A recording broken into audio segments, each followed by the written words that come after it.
Ce qui m'anime quand je me réveille dans ce métier, c'est de pouvoir participer à la transformation du territoire et surtout de me dire que chaque jour, on peut améliorer la qualité de vie de tous les riverains. Les grandes missions de mon métier sont d'une part entretenir les ouvrages d'art et les murs de soutènement de plus de 4 mètres de haut et d'autre part faire de la conduite d'opérations, d'infrastructures et de génie civil en tant que maître d'œuvre ou maître d'ouvrage. Alors ce qu'il faut savoir, c'est que pendant plusieurs années, le centre-ville de Marseille n'a pas connu de transformation notable.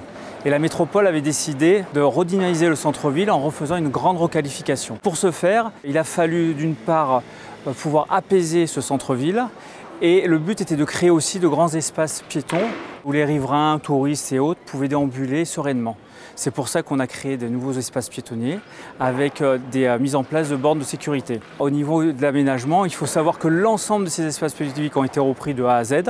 Donc pour les espaces piétonniers, on est parti plutôt sur de la pierre, de calcaire et du porphyre. Et par contre, pour les axes structurants qui permettent toujours de circuler, trottoir en calcaire et la chaussée en enrobé. En 2 ans de travaux, on a quand même réaménagé plus de 60 000 m² de surface et planté 300 arbres. Dans le cadre de ce projet, je vais retenir un fait marquant, une transformation marquante d'un symbole fort de la ville, qui est la piétonisation du bas de la Canebière. Ce qui est intéressant dans ce projet, c'est que c'est un projet qui n'a pu sortir qu'avec un collectif de différents acteurs.